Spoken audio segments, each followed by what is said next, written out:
My mother asked who I wanted to marry. This time, I didn't choose Simon Hughes. Instead, I chose his younger uncle, Daniel Hughes. Her reaction was immediate, her gaze sharp and full of disbelief, as if I had just slapped her. After all, everyone in town knew that Simon and I were inseparable, practically tied together since childhood. For 10 years, I chased him, made it clear I wouldn't marry anyone else. But that was the old me, the version of myself that no longer existed.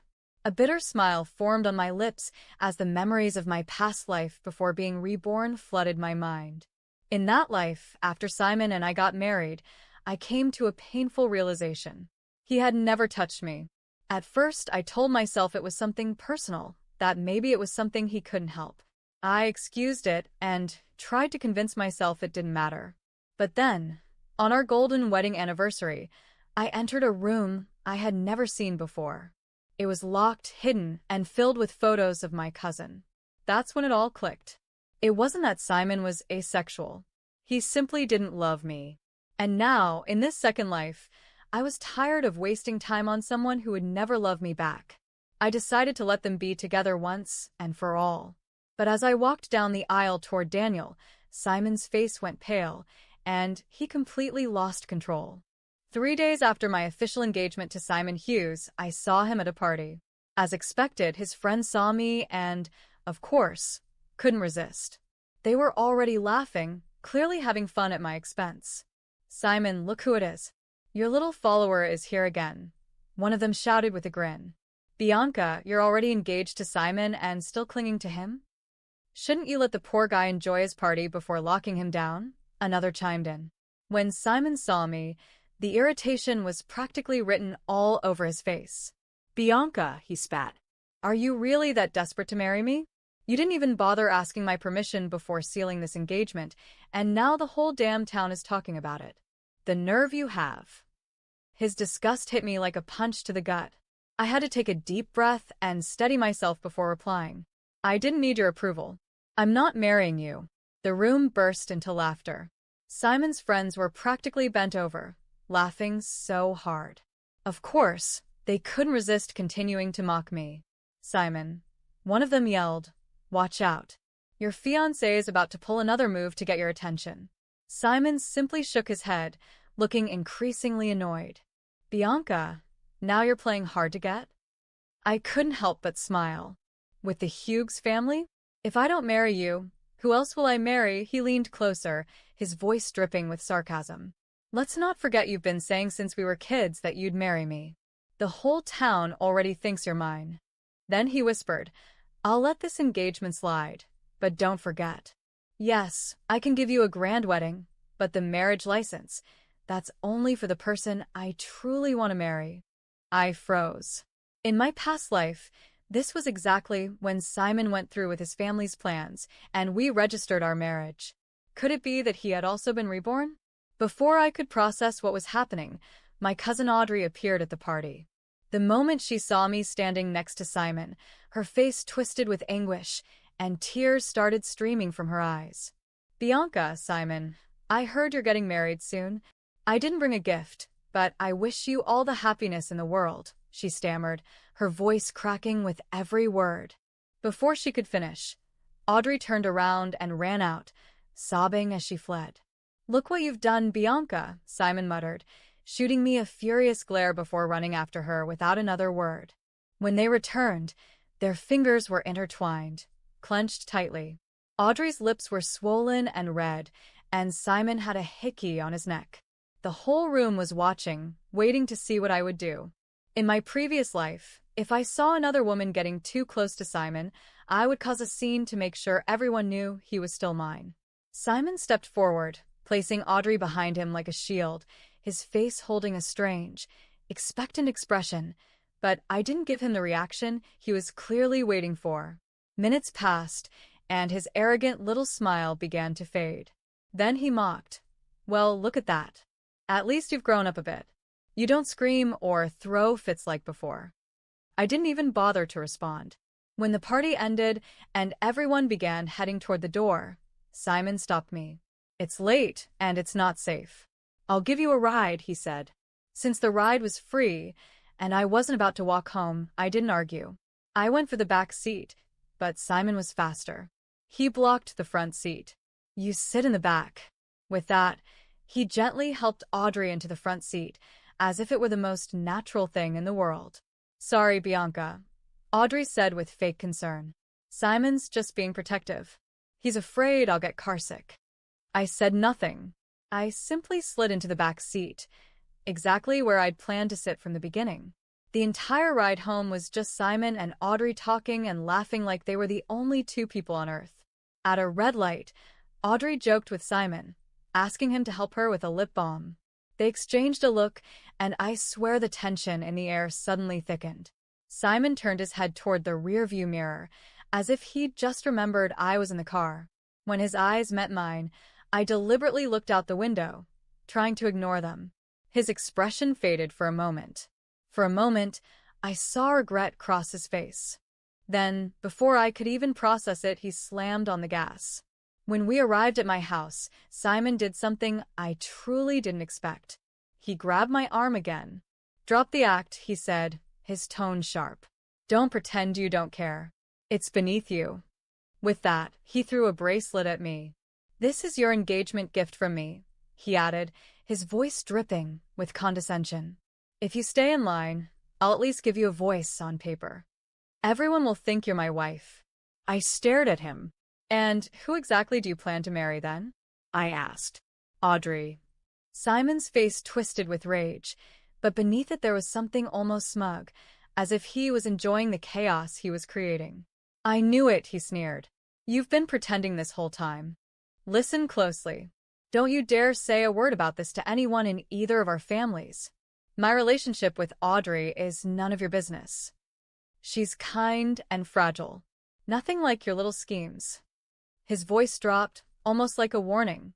"If you ever hurt her, don't think for a second I'll go through with this wedding." I couldn't help but laugh. He was too much of a coward to be honest with the Hughes family, but somehow I was the villain in all of this. I didn't say another word. I simply turned and walked into my apartment, the weight of everything pressing down on me. The moment I closed the door behind me, my phone vibrated. It was a video from Audrey.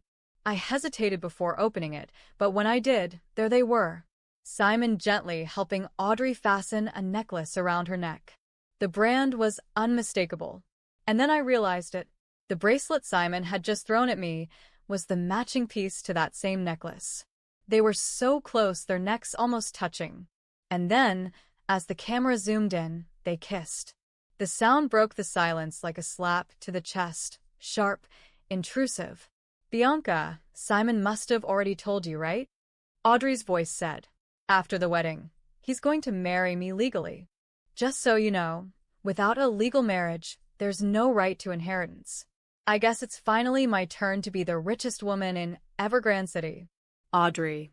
She had been reborn too. Everything made sense.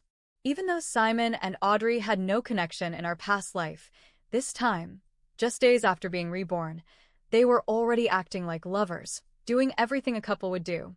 It was like they had some unspoken understanding, like they were trying to pick up exactly where they left off. I lowered my gaze. Memories from my previous life flooded back in. I thought about when I first married someone from the Hughes family. Right after the wedding, everything seemed to change. The company began receiving an avalanche of partnership offers, securing contracts left and right. The assets of Hughes Enterprises skyrocketed, and before long, they became the wealthiest company in Los Angeles. The patriarch of the Hughes family was convinced that I was the one bringing Simon good luck. Strangely enough, the family started to appreciate me more and more. They treated me like one of their own, like I truly belonged there. Despite Simon's cold indifference, I honestly thought I was happy. That was until I found the photos. One afternoon, my mother walked into my room with news. "Daniel, Simon's younger uncle, is returning from Europe in 5 days." I froze, caught off guard. Daniel had never married in my previous life, and I certainly didn't expect our arranged marriage to move forward so quickly. I vaguely remembered Daniel. One thing was clear, though. He had always been a good guy, almost like an older brother to me. Marrying him now gave me more peace than marrying anyone else ever could. I wasn't sure why, but the idea of him felt right. The next morning, I got up early and went straight to work in my studio, designing my wedding dress. I'd been sketching my dream wedding dress since university, back when I studied fashion design. But all the designs I came up with back then had to fit Simon's tastes. He never let me use any design elements I truly liked. Everything had to be for him. But now, everything was different. For the first time, the dress would be mine. Not Simon's. Not Audrey's. Not for that rotten city that had always watched me like I was a character in a telenovela with a pre-written ending. I was finally designing something that reflected who I was, not what others expected of me.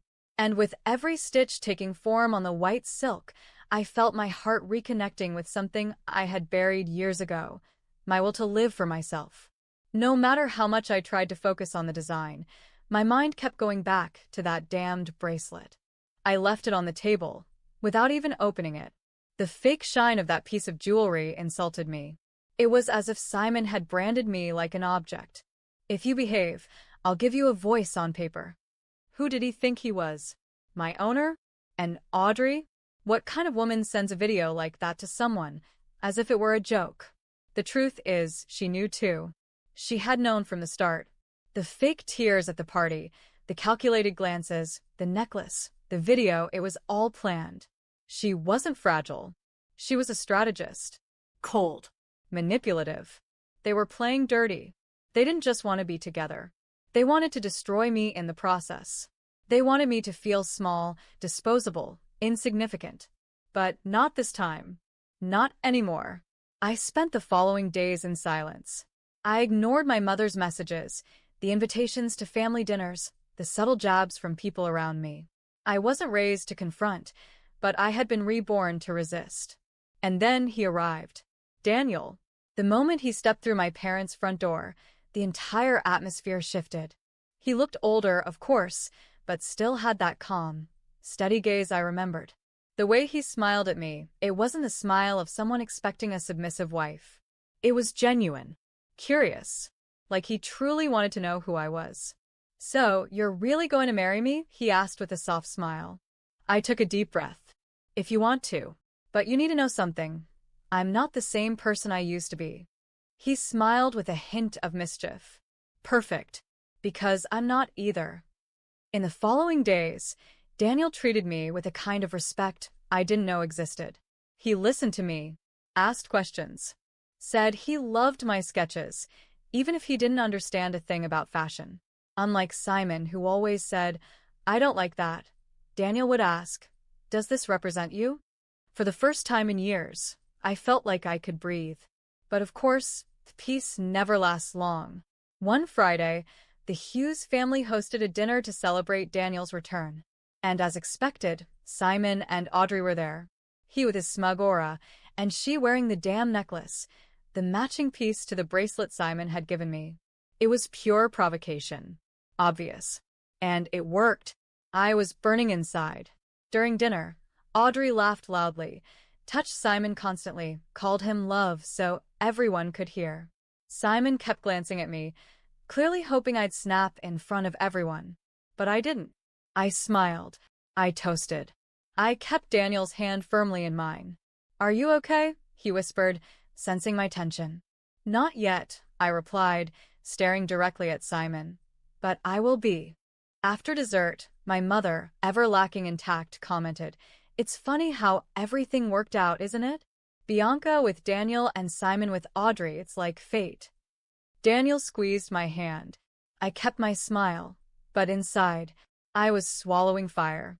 Then Audrey raised her glass and said, with poison sweetness, to strong women who know when to step aside so true love can flourish. Simon looked straight at me, like daring me to react. But I didn't give him that pleasure. When dinner ended and we headed to the parking lot, Daniel went to get the car. Simon approached me. This is all a pathetic act, Bianca, he murmured, leaning against a passenger door. You're the pathetic one, I replied bluntly, using me as a facade and still pretending to be the victim. He stepped closer. You still love me. You're not even worthy of my hatred, let alone my love. He laughed, but there was fury in his eyes. Do you really think Daniel is going to protect you? He's just a pawn in this game. Isn't it strange how fast everything's moved? This family needs you. And now that they know you bring luck. So that's what this is? I cut him off. Not love, not desire, superstition. You want to keep me around as a lucky charm? I'll marry Audrey legally. But no one will stop seeing you as my wife. Do you really think Daniel will resist the power of the Hughes name for long? I resisted. I snapped back. And now, if I have to destroy that name, I will. He fell silent, then smirked with disdain. Good luck with that. The next morning, I was awakened by a notification. Someone had leaked an article to the local press.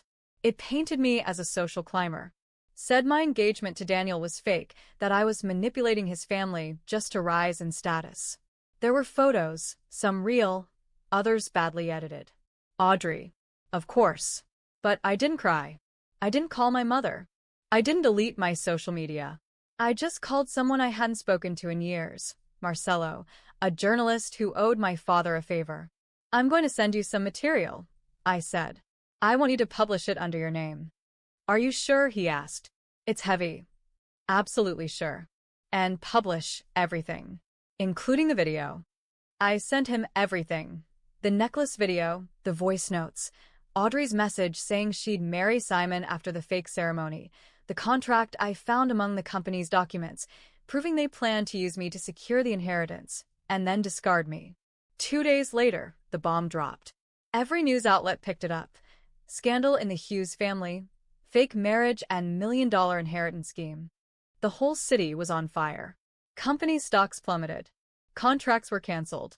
And the Hughes patriarch, the same one who always believed I brought good fortune, came down from his pedestal, screaming. Simon was disowned. Audrey disappeared. She shut down her accounts, canceled the engagement, and was last seen leaving the city with 2 suitcases. That night, Daniel called me. Was it you? Yes. Thank you. Do you still want to marry me? He laughed. Now more than ever. And me. That night, I slept in peace. For the first time in many, many lives. But peace never lasts. The next morning, a loud knock woke me. It wasn't the nervous tap of a delivery person or the quick ring of a neighbor. It was firm, repetitive, almost threatening. I looked at the clock. 7:42 a.m. I threw on a robe quickly and walked to the door, heart racing. When I opened it, there was my mother. Her face red, eyes intense, lips pressed tight. What did you do? Her voice was sharp, like a blade. She didn't come in. She just stood there, as if facing a criminal. What I had to do, I answered calmly. I exposed them. Simon and Audrey were lying to everyone, using the family, using my name, using me. Someone had to speak up. She laughed. Not kindly, mockingly. Do you know what you've done? You ruined the reputation of the entire Hughes family. The company lost investors. Your father was summoned to explain things he had nothing to do with. I got confronted in the grocery store. And that matters more to you than the fact that I was humiliated for years? Bianca, you were always treated like a queen. You had everything. And now, just out of spite, you throw it all away. Everything? What is that everything? Being Simon's shadow? Being used and ridiculed in public? Being treated like a lucky charm? Was that everything? She hesitated, just for a second, but it was enough to see the truth in her face. She knew. She had always known. She knew Simon didn't love me. She knew he used me. And she chose silence. She chose comfort. The Hughes are the most powerful family in Los Angeles, Bianca. You should have endured it. What you did was foolish. And you'll pay for it. I shut the door in her face without another word. From that moment on, I knew I was completely alone. Not even my own mother was on my side. The days that followed were a war. I received anonymous messages, calls from unknown numbers. Online, they claimed I had manipulated Daniel, that the whole engagement was a scheme to grab the inheritance. They even said I had faked the videos. Daniel supported me. He stayed by my side. Steady. More than I had expected. They're desperate, he said to me. When the powerful lose control, all they know how to do is attack. What I didn't expect was for Audrey to come back. 2 weeks after the scandal, she showed up at my building. Dressed in black, sunglasses on, but everyone recognized her. She made a scene at the entrance, shouted my name, demanded that I come down. Against my instincts, I went down. I wanted to look her in the eyes. When we faced each other, she took off her glasses. Her face was full of hatred and fear. "You think you won?" she hissed through her teeth. "You only made everything worse. The patriarch is sick, the company is collapsing, and now Daniel is the new favorite. He deserves it. You too don't. You don't understand anything, Bianca. Nothing. Simon and I were reborn too. This time, we just wanted to avoid the mistakes of the past. And that's why you lied, manipulated, and betrayed?" She pressed her lips together. "Simon has been mine since the first life. We were supposed to be together. But you always show up. You always pull him away. He was never yours. Or mine. Simon only belongs to himself." She stepped closer, her eyes burning with fury. "Do you really think Daniel will protect you forever? Do you think this story will end well for you? He's a Hughes. And all Hughes, sooner or later, choose their side." And she left, without saying another word. But she left me uneasy. In the following days, Daniel changed. He became more distant, more tense. Endless meetings, calls, sudden trips. He said everything was fine, that he loved me, That he was still with me. but his eyes were tired, heavy. One night, he came home late, very late. He walked in silently, dropped his coat on the couch, and went straight to the bathroom. As he moved, a paper fell out of his pocket. A contract. I picked it up. It was a business merger agreement. A prenuptial contract. Signed. Without my name. Daniel came out of the bathroom and found me holding the paper. "What is this?" He froze. "It's just a draft. It's not official yet. Just something the family lawyers prepared." "And why don't I have any rights in case of separation? Why doesn't my name even appear?" "Because they still don't trust you," he said, painfully. "Still." "Bianca." "So, Audrey was right," I said, my throat tight. "They always choose their own. I haven't chosen anything. I'm stuck in the middle." I stood up. "And me? Am I not stuck too? But I don't have a powerful last name to protect me. All I have is myself. And I'm tired of waiting for someone to save me." He tried to reach for me, but I stepped back. I won't be a bargaining chip again. I'm not the Bianca from before. I'm the woman who tore Simon and Audrey down with the truth. And if you take their side, you'll fall with them. He froze. Speechless. I grabbed my bag, walked out, and slept elsewhere. For the first time since all of this began, I was alone, but not defeated. The next day, I publicly announced the launch of my own fashion brand. I used the scandal to my advantage. I told my story, showed my sketches, my process, everything I had lived. Social media exploded. I received support from women all over the country. They told me they too had been silenced, used, discarded. Within weeks, my brand had a waiting list. And then a letter arrived. From the Hughes legal team. They were suing me for misuse of private information for commercial gain. I smiled, because that was the proof that, even with all their power, they were still afraid of me. And this time, they have no idea what I'm capable of. At first, I believed all I needed was love. That if I found someone who truly saw me, who said the right words, who stood by my side against the world, everything would work out. But I was wrong. Love isn't enough when everything around you is rotten. When even the sweet words come wrapped in hidden contracts and promises, as fragile as glass. Daniel, he was good. Or, at least, he wanted to be. You could see it in his eyes. He wasn't like Simon, who smiled with that air of superiority, that arrogance of someone who'd always been treated like a prince. Daniel listened. He hesitated before interrupting. He walked slowly, as if he respected the ground beneath him. That's why it hurts so much to discover that, even being different, he was still bound by the same family chains. He didn't cheat on me with stolen kisses. He didn't conspire against me. But he allowed it. He allowed his family to exclude me on paper, to reduce me to a shadow with no rights. And worst of all, he tried to convince me it wasn't a big deal, that it was just a draft. But drafts reveal intentions. And I am not a draft. When I left Daniel that night, I didn't cry. I didn't scream. I didn't break anything. I just felt a final part of me fall to the ground, and I didn't bother to pick it up. Because the Bianca who waited to be rescued, who endured humiliation for the sake of love, who stayed silent to keep the peace, she no longer existed. She died with that former life. What remained was a woman who finally understood that the only future worth having was the one she built for herself. And that's exactly what I did.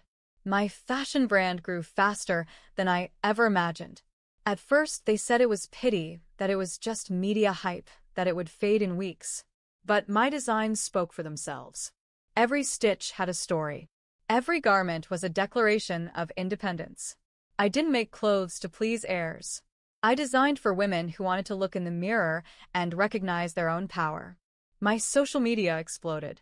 Influencers started wearing my designs without me even asking. The press, who once called me the bitter ex, now introduced me as the new fashion force of Los Angeles. I received invitations to shows, interviews, collaborations, even from people who used to laugh at me. I accepted some, rejected many, and I never forgot their names. The most ironic part? The Hughes family sued me, claimed I had used private information for personal gain, filed a ridiculous lawsuit, probably drafted by a bitter lawyer with a thirst for revenge. But I wasn't that naive girl anymore. I had evidence, witnesses, recordings, documents, everything. The trial turned against them. The press didn't let up. The company, already staggering from the scandal, began to crumble completely. Investors withdrew, executives resigned, and the Hughes name, once a symbol of power, became synonymous with lies, manipulation, and decay. Simon vanished. They say he moved to Europe, trying to start over. But I know he's hiding. Audrey still tries to show up now and then, with that victim face of hers. But no one believes her anymore. Time did its job. Everyone saw her for who she really is. Cold, calculating, poisonous. And Daniel? Daniel never reached out after that final conversation. I like to think he understood. That he respected me enough not to try to fix what he himself allowed to break. And honestly, I don't hate him. He tried. He wanted to love, wanted to be different, wanted to break free from his last name. But at some point, the weight of his blood was stronger than the sound of his conscience. And I moved on. Not out of revenge. Not out of pride. I moved on because I understood no one was going to build my freedom for me. Today, I give lectures. I tell my story, not as a broken woman, but as a woman who survived her own naivety. I talk about relationships disguised as destiny, about manipulation wrapped in gifts, about contracts that try to reduce us to a number in someone's inheritance, and about how to rise after all of it. My brand is now international. I open stores in 3 countries. I hire women who were discarded, ignored, humiliated. And not a single piece that leaves my studio is designed to please a last name. They're designed to empower. And if you ask me whether I still believe in love, I smile. Because now I know, no contract, no ring, no surname is worth more than the freedom of never again submitting to someone who doesn't see me as whole. Reborn or not, this life is mine. And no one will ever take it from me again.